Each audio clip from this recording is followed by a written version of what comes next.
I've noticed that on numerous occasions, Mike says that Scripture tells us that the Nephilim were done away with in the Old Testament. Why then are there still instructions that are suggestive of the angels still having potential to be enticed?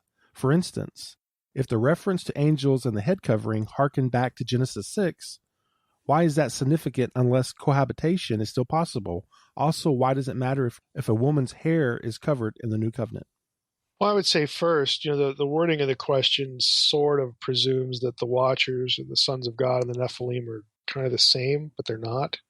And I think, that the questioner understands that, but the wording, the way the question's worded makes me just wonder a little bit, so I just start there. 1 Corinthians 11 obviously doesn't mention Nephilim, but the gist of the question is, why was Paul concerned? Well, the fact that Paul would be concerned about angelic enticement is no justification for arguing that there are Nephilim now. It just means he was concerned. In other words, it means exactly what you would think it would mean, that in Paul's mind, that this possibility was there. Okay, a possibility is not an actuality. Again, these are just simple ways of just thinking coherently about the topic we're discussing. The instructions Paul give, really, I don't even like the word instructions. They're not instructions that Paul writes in 1 Corinthians 11 about the head covering in the sense that Paul's saying, do X, because if you don't do X, then Y will happen.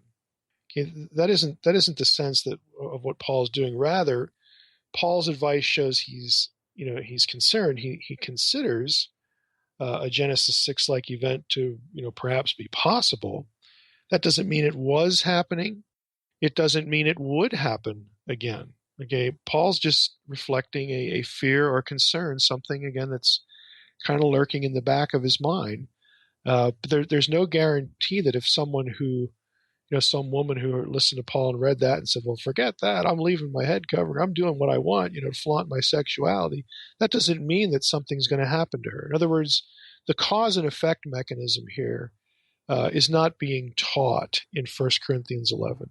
1 Corinthians 11 is not teaching a cause-effect reality, and in some cases even a potentiality. What it does, what Paul's wording suggests, is that in his mind, he thought that there was, there's a reason to be concerned. There's some possibility here, but we can't sort of convert that possibility in Paul's head to something that would indeed happen. Possibilities are just that. They are possibilities. They are not actualities. A potentiality is not an actuality. Again, we could just go over these terms like this to try to draw the distinction, but I think that would get a little annoying. So I would just say Paul isn't predicting anything. His words reflect a concern of his. There's no evidence from the fact that he was concerned that anything was happening. The Old Testament does make it quite clear that the giant clan lines were destroyed. That's the whole point of what happens with the Rephaim. The remnant there, flees to the cities of the Philistines. That's where we find them next. Goliath and his brothers are taken out. They're exterminated. We never get another reference to them. Even if you're reading the Septuagint, you have a reference to Anakim in Jeremiah, but it's a reference back to the Philistines. There's just no evidence for this. Zero in Scripture that we have a Nephilim presence, beyond the Old Testament period, on into the intertestamental period, on into the New Testament.